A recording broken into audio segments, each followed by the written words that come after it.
It's 9/11/2016. So I was just thinking, this is what I wanted to dedicate this morning to, is 9/11 and the transformation of that. So just to share with you where I was, because I'm sure we all remember, I was in LA at the time, and it was the early morning, and we were doing our morning connection, a few of the guys, and we had this one student at the time. He was kind of a jokester anyway, like a practical joker. So he comes into the center, and he looks at it and says, "Did you hear what happened?" "Okay, Mayor, what?" He says, "The Twin Towers have been attacked." And we all kind of looked at him like, is he serious? And he said, "No, really." I said, "No, this is one of your jokes." And he said, "No, it's real." So I ran upstairs, turned on the television, just in time to see the second plane hit. And all I remember is just how surreal it was. You just couldn't imagine such a thing happening. That was it. And I probably just stood there dumbfounded, staring at the TV, just seeing the smoke. Forget the thing with the falling. But just to imagine such a thing happening, I mean, I don't know about you, I could never, ever have conceived of such a thing. So my teacher, Rav Berg, was in LA at the time, and he says, look what people can do. Because you and I also now know 15 years later what's happened from that. But he says, look, 19 people unified did something that we thought was absolutely impossible, unbelievable. So he looked out at us, and we were a group, maybe 150 people, and he says, so what about us? If 19 people unified for negative can do such things, why can't 19 or us, why can't we be unified to do such good? And that's what we've been working on for all these last 15 years, more and more and more, as I'll also share with you where I just came from. But as I look back on it, I think what it teaches us, and this is, it's always easier to believe the negative than it is the positive.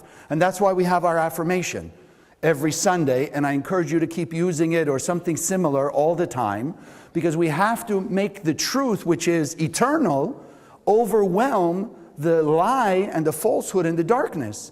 But meanwhile, it's still, unfortunately, the balance is easier, right, for the 19 with a negative mission to achieve their mission, and harder for us to be unified, as we're going to talk about.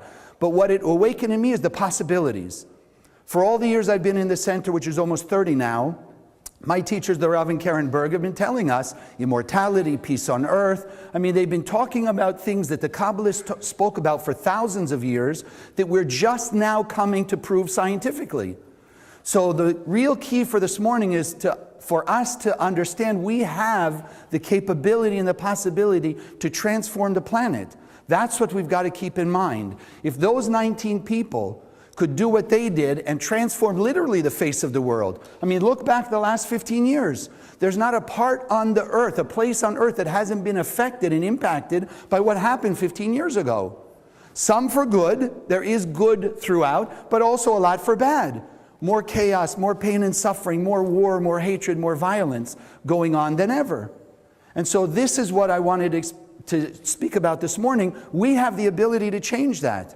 And that's what we've got to accept and we've got to believe. We've got to understand something beyond what's happened. Because since 9/11, what seems to happen, what's the first thing? And this is one of the conditions of humanity up to now. And we're dedicating today to change it.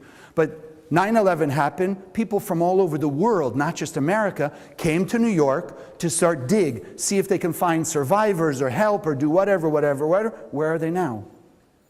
That, unfortunately, is the human condition that you and I are changing into the divine condition. It's any time there's a disaster, people suddenly will come together to help, and slowly over time it dissipates and they go back to the way it was. When I grew up in LA, earthquake, the Northridge earthquake, people who wouldn't speak, not in a negative, it didn't speak to each other in these big apartment buildings in the valley. All of a sudden they're, come over, let me give you water, let me take you in, let me help you, and this. And 3-4 months later, back to the same thing, maybe just kind of shaking your head as you pass in the elevator sort of thing. And that's what we need to change. Because who is the vast majority? The good or the bad? The good, that's it. Abraham told us thousands of years ago something that sounds to us so simple and yet so difficult to apply. When Abraham, the patriarch, said there's only one God.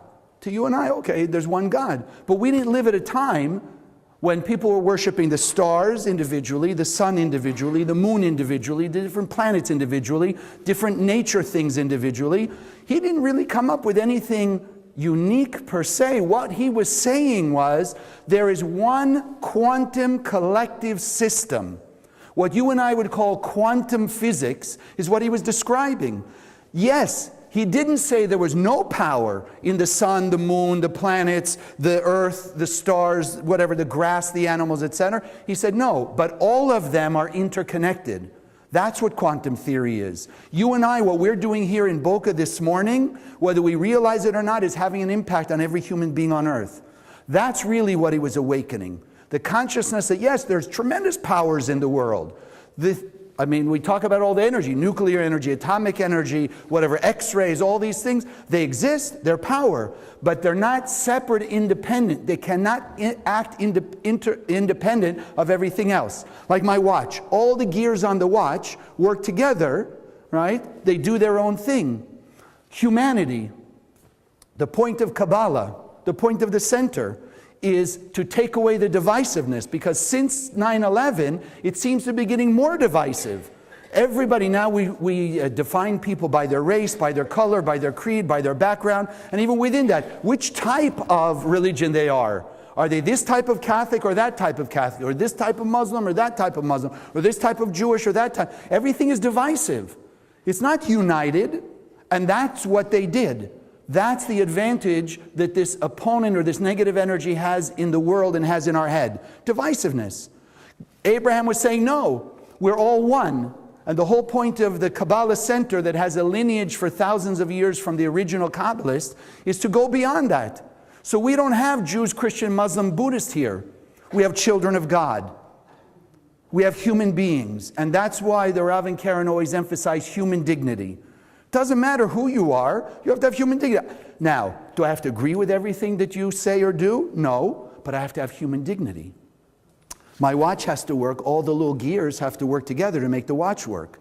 God created unique organs in my body and your body, yes or yes? Okay. See, now you know there's no choice, right? We have different organs, but for each individual to be vital and healthy, all those organs have to do what? They have to do their best and then work together in unity. So the point of the Kabbalah Center is not to make everybody the same. That's what some people will try and tell you out there. No, we're not making everyone the same. You come here who you are. You come here your unique being. What the point of the center is to make us our best version of ourselves, the one the Creator created us to be, and then work in unity. Work in unity with everybody else, because then the planet will have harmony. Divisiveness is the key to creating chaos. Unity is the key to creating harmony and order. And all we have to do is open our consciousness to realize, yes, how many of you drove here? So how many of you stopped at a red light? How many of you go at the green light? How many of you think we all drive the same? Exactly. But we all follow the laws of the road so that wherever we go, wherever we want to go, how we go, we can go harmoniously. We stop at the red, we go at the green, etc., etc. So Kabbalah is simply that technology for all humanity. It's not contradictory to any one religion or culture or creed or whatever. It's the opposite. It's the pure essence of all of them. And that's why we can unite everybody as human beings. As I was flying on the plane this morning, I was coming from Washington, which I'll also share with you in a few minutes. But I was coming from Washington, of course, everything is 9/11, commemoration or memories or whatever. And I didn't listen, I was just watching. And they had a quote from one of the survivors. Imagine that day, the building falls, the whole thing. He says, there were no black and white. Everybody was gray like a marble statue. All the differences were gone. And that's what we're here to do. Yes, can we see differences? Yeah, but we don't have to live those differences. We don't have to give in to those differences. We don't have to be divided by those differences. The differences are what make the life so great, that we have different perspective on things and we do different things. Imagine if we all did the same thing. If we were all, what should we pick? If we all ran a grocery store, who would grow the groceries? Who would truck them to the store? Right? Who would make the electricity that we have to be able to see, et cetera, et cetera. So we cannot be all the same. God didn't create us all the same, but created us unique. And that's why I'd like to think of us as just divine beings, children of God. So we're all the same. How many of you speak a language other than English? Okay. So how do you say mother in your language? Right. So we all refer to the same person in different ways, yes or yes? Yes. Right? Ima, madre, mama, whatever, what other, mother, mom, mommy, you follow it in different ways. But we're still referring to the same person, aren't we? The one who gave birth to us. So then what about God? How many gods are there? Abraham told us there's only one God, one infinite overriding force of creation itself. But we can call it different names. So if you call it Moses or Jesus or Muhammad or Buddha or whatever, you're still referring to the same thing. Why should that be divisive? And that's really the idea on the 15th anniversary of 9/11 that I would like to plant in our consciousness. It's about being unified and understanding we already are. That's the irony. If we're all imagine, there's a cute story, although I'm sure the end is not maybe the lesson that I want to teach, but I'll tell it to you anyway. Different body parts were fighting over who's more powerful. Right? Now imagine what happened if our body parts, heaven forbid, were fighting. You know, who's more powerful? That's when people are sick, no? When one body part separates from another body part, that's sickness. Okay, let's just leave it that. I like that. So then our job is just to unite them, right? Not decide who's more powerful, whatever. Do your job. Do your job, because we cannot have harmony in the world without you. There's not one person on earth who's disposable, that's not important, that doesn't have an important part to play. And I always go back to an example because it tends to be the usual thought or a general thought. In fact, it was 1964, I guess it was, when the garbage collectors went on strike in New York City. Now, my uncle was a garbage collector for 25 years. He started when he was about 18. He retired 20 years later, right, at 40-something. It was a great life. But nobody really considered the garbage collectors until they went on strike. And after about 2 weeks of the garbage piling up in the streets, who do you think became some of the most important people in New York City? That's the idea. So you and I are proactively, preemptively understanding nobody, there's not one of us that are not essential to the planet. Not one of us are not essential to the planet. That's very important, but we have to open our minds to believe it. We have to open our hearts to believe it. We are all the same. 2002, the year after 9/11, Karen Berg made a statement that I still find extremely powerful. She says, "You will see peace on earth." She was referring particularly to the Middle East, when the Israeli mother will cry for the Palestinian mother that lost a child, and the Palestinian mother will cry for the Israeli mother that lost a child. Bottom line is, when you and I feel the pain of other people like it's our own, then we'll change. Because when we feel our own pain, we do something immediately to relieve that pain. Do we not? So when we feel the other people the same way. A few years after that, because of what the center does to reach out and remove the differences, we were about 1,800 people in Nablus. And if you know Nablus, it's in the middle of the Palestinian area. But we were 1,800 people from around the world, including Israelis. We were invited by the Palestinian Authority as a day of peace between the Kabbalah Center and the Palestinians. And the thing that shocked most people, because unfortunately up to that point, of course, everybody had their perspective. Even some of the Israelis didn't want to go at first because they grew up there and they grew up with a conflict. But we went, we had a nice meeting with the mayor and a few of the dignitaries there, and Karen Berg spoke, and they spoke, and then we went through the bazaar. And what everybody said at the end of that afternoon, they're just like us. They just want to have their business, they just want to have their family, they just want to go to work, feed their family, go home, have a nice life. You know what I'm saying? And that's the beauty. If we take away, like the survivor of 9/11 said, if you put that dust over us, or if you look past the outside, we're all the same. We all just want a life of peace and harmony and joy and happiness. And that's what the center is about. Let us see my advantage. And that for me was probably the most fundamental teaching of Kabbalah.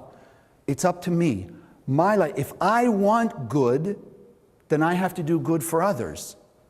It wasn't morals. It wasn't ethics. In fact, the Rav and Karen always talk against that. If it's just morals and ethics, it doesn't last. How long have the Ten Commandments been around? Thousands of years. So doesn't it say, thou shalt not steal? Right? So how come for 3,400 years we still have thieves? Right? If God said, thou shalt not steal, why are there still thieves? Shouldn't be, right? But if it's only morals and ethics, it can only last so long. If it's only our personal power to change things, then it can only last so long. But what Kabbalah is teaching us is how I can learn to truly see with my own eyes. What I do in my life comes back to me. So once I see that, then why would I want to harm somebody else? Because I know for a fact for myself, whatever I do to you comes back to me equally. So then why would I harm anybody? Why would I want to steal? No way. No way. And that's the beauty of this teaching. It's not about it's just good to, or God said, or you should be like that. No, it's good for you. Thou shalt not steal basically means, Kabbalistically, it doesn't pay. You steal $1 today, within a year you're going to lose $1.20. Nothing you can do about it. Now you tell me you want to steal $1. You follow? Once we understand that, then it takes all the, I have to show you how to do and this and this.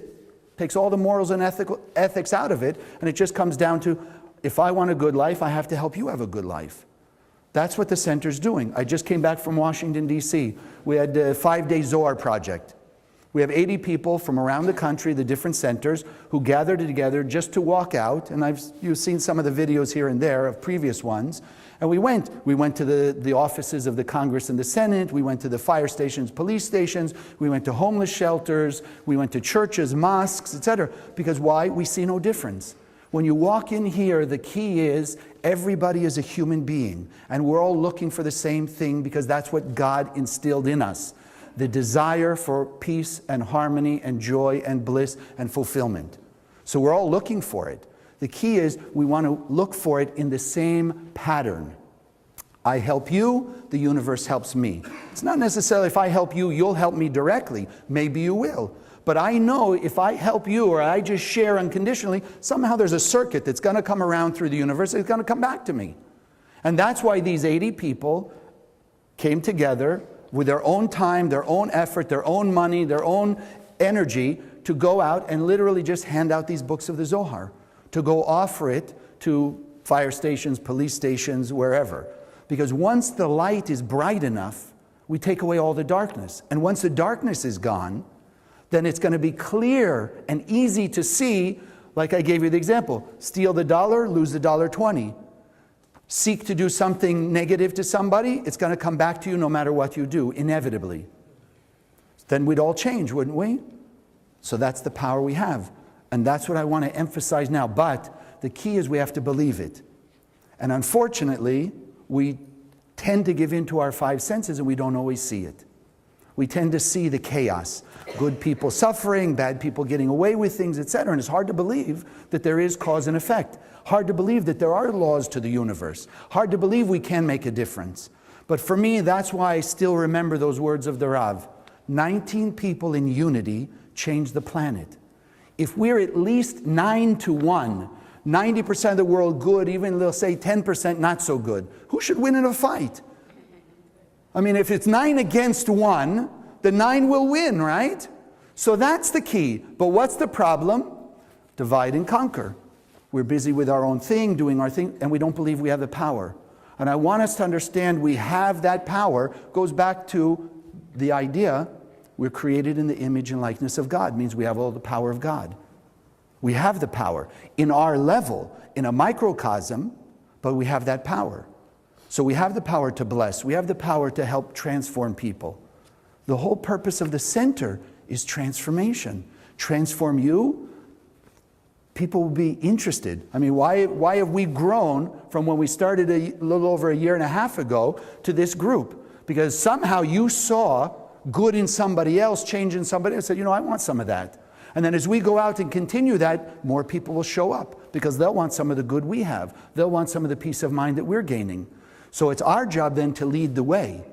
And that's why we have to believe we do have that power. The Creator gave us the power, and when we say to ourselves, I can, and we can do it, then the power of the Creator will create it for us. When a person says they can't, then creation will make it can't. They'll see all the reasons why they can't. So I want to share with you two different biblical stories that give us the idea. There's the story of the spies. If you know the story, there Moses came along. He took us out of slavery of Egypt, whatever that means, 40 years in the desert. And before we're entering the promised land, he sends out spies, one representative from each of the 12 tribes. Go into this promised land and see what you see. Are we ready to go there? So they go, they search around, and they come back and they say, oh no, we can't go there. He says, the people are giants, and in their eyes we are grasshoppers. So the Kabbalists say, what was the problem? And because of that, that whole generation had to die out in the desert, and only the next generation was allowed into the promised land. But they say, what was the key? How did you know what those giants thought of you? Right? These spies went in, they saw giants, and their assumption was, they must think we are grasshoppers, like we're little ants, that we have no chance against. And that was it. How many, and don't raise your hand, but how many of us put ourselves down sometime during the day? Power of creation. How much do we put ourselves up? Not as many. That's what I want to change. That's what I want to change for me and for you. We have to start telling ourselves how powerful we are, right? I mean, we say every now and then, I'm a pure and perfect being of light. And we have to keep saying it until we remember it, till we live it, till we understand it. Because the other story is the story of David and Goliath. King David, if you don't know the story, he was the runt of the litter. He had 7 brothers, and they were all big, giant, strong, whatever. The prophet Samuel came to their father, said, that God directed me here, one of your sons are supposed to be the next king. So he starts meeting each one, and each one has, if you will, their resume, all the reasons why they could and should be king. And Samuel looked at it and says, no, this isn't the right one. You meet the next one, no, this isn't the right one. He goes through all 7. He looks at Jesse, the father of them, and says, is that all you've got? The father looks, no, there is the runt of the litter, but he's out in the fields with the sheep and da-da-da. Bring him in. And of course, as he came in, the glow of kingship shone on King David. He was anointed by Samuel, and then came the fight with Goliath. And who was Goliath? The giant. And the whole army, the other people around, didn't want to face Goliath. They were scared. And who did it? The runt of the litter. Why? Because he believed that he had the ability to do it. He knew that he had to step up, and he had to be the one to defeat this enemy. And today, whatever you think you are, in some way, shape, or form, that you think you're like that less than, that runt, or you think that you're in the eyes of someone or somebody else, or sometimes even ourselves, you're less than. Today is the day to change it. Today is the day to realize, no, we can all be. King David wasn't an exception. You go down the line, Abraham, Isaac, and Jacob, and Moses, and all those people, they weren't the exception. They were showing us our divine potential. They were showing us what we could live into. They were showing us the example of what it's like to live that fully realized life, that fully light life. And that's what we've got to accept, and that's what we've got to believe. We do have that power. We can change the planet. So we have to say to ourselves, and I want to make sure I wrote it right, I'm a powerful being of light. But now say it with power. I'm a powerful being of light, and I make the world a better place. The Rav and Karen started almost 50 years ago, 2 people. They were just 2 people with the wisdom of Kabbalah, but no way to know what to do with it. But the thing they did have, and they do have to this day, is a heart full of love. And if you understand like attracts like, that's the whole essence of the center. These people who were in Washington with us, the volunteers, each one would stand up and tell a little story. And the whole essence of the stories were, we came with love, we feel these books of the Zohar are going to transform these people's lives, and so we found people miraculously coming out of nowhere. And if you know Washington, I mean, they have some of the strongest security around. And the security guards, everyone tell us, there's a camera watching, so we can't do this, that, and the other thing. But because love breaks all barriers, we were able to find, even in the CIA building, even in the FBI building, places like that, we were able to find people who would accept the Zohar and keep it in the building for us. That was very powerful, very powerful. But if you go with love, you're going to attract love. And that's what we want to open up today. Open your heart. Be loving. The center has grown to millions of people around the world from 2, because their heart was open, their desire to enlighten others.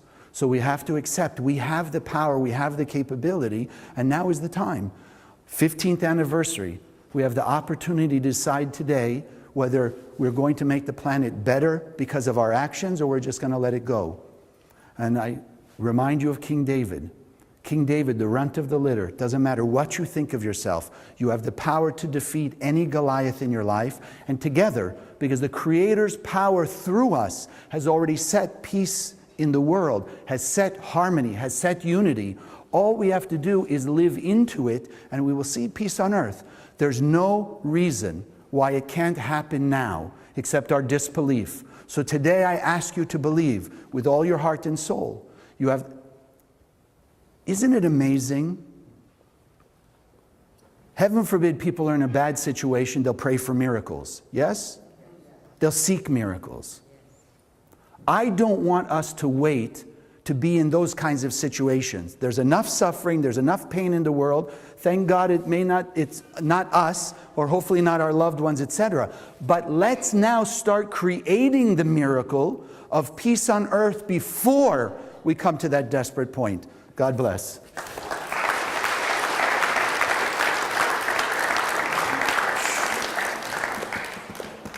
Okay. All right, so now we have our meditation. We have a special one of the 72 names. For those of you who are new, to your left you see the chart of all 72 names of God. This one here, as it says, is unconditional love. The Kabbalists share with us that the Hebrew and the Aramaic letters have power. They're not just symbols, they're not just letters per se, but they're portals that channel the light of the endless world, the light of the Creator. And so each one of them shining light together in this combination is awakening inside of us unconditional love, because it's already there. We already have love in our heart. It just has to be expressed, and we just have to feel open enough to let it shine.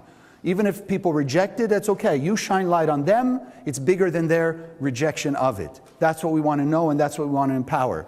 So just that you'll know the names from right to left, it's the letters Hey, Hey, Ein, and that combination is unconditional love. So as you look at it with your eyes, because it does radiate the light of the Creator, and the eyes are the window of the soul, that we're beginning the activation of some new aspect, a higher level of unconditional love inside of us. And in our meditation, we're going to send it out, and we're going to start activating in a stronger way, in a more powerful way, the light of the Creator in every human being.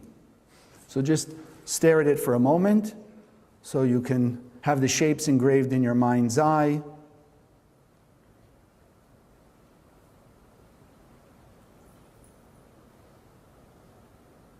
And then if I can ask you, close your eyes, feet flat on the floor, hands comfortably on your lap.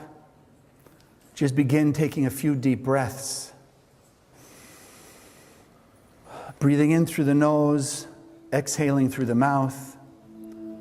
Let the light of the Creator circulate through you. Beginning to relax, feel more at peace. Beginning to look inside. And drawing out that sense of peace that the Creator's implanted within us.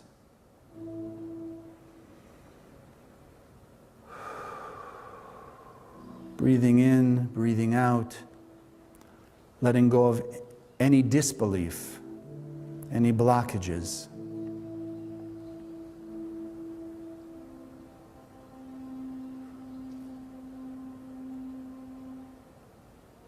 In your mind's eye, see these energies. Hey, hey, ein. Hey, hey, ein. Radiating light that's reaching into your heart, breaking through whatever barriers there may have been.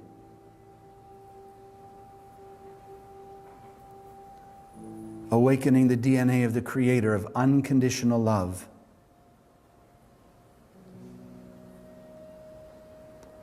Allowing that infinite light to shine out of you.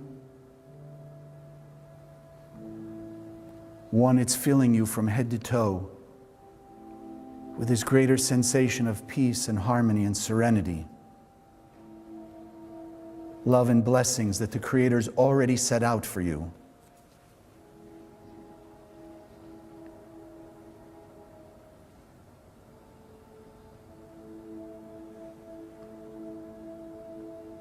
It's awakening higher and higher levels, more and more of your potential. And now envision a beam of light of this unconditional love shining out from you to all of your family and friends, touching their heart, breaking through their barriers, opening them to peace and harmony, forgiveness, love, and tolerance for themselves and for others.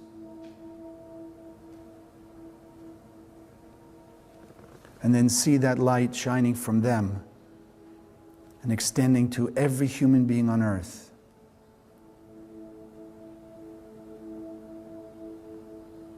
Breaking those barriers of falsehood and activating the truth that the Creator implanted in every one of us. Love your neighbor unconditionally as yourself.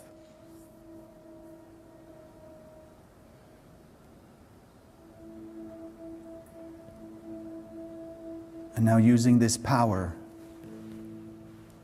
let's envision creating peace on earth, taking away whatever has been hiding it and letting it be revealed. Seeing people walking around, big smiles, happy, caring, loving.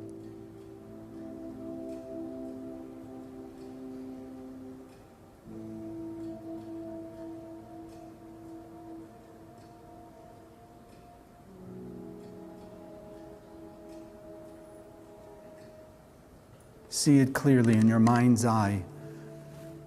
Peace on earth. Every human being caring for every other human being.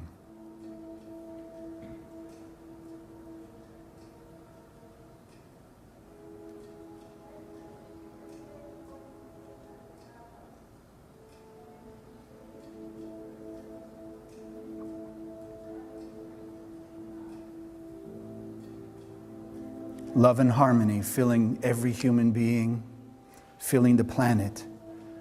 This beautiful light of the Creator.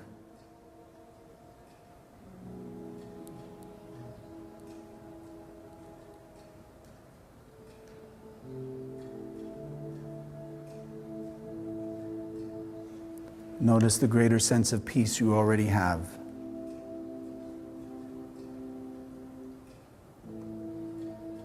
Decide you want to keep it, this sense of peace, love, serenity.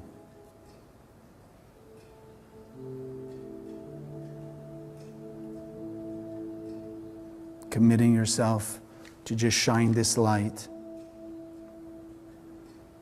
constantly to every human being,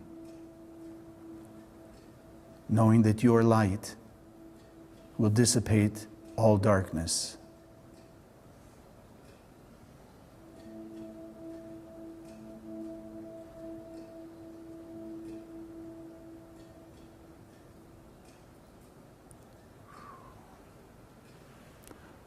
And now let's decide to make it happen.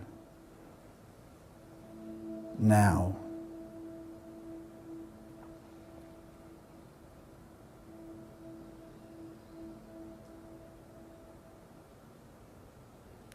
Taking one more deep breath, and as you exhale, slowly opening your eyes.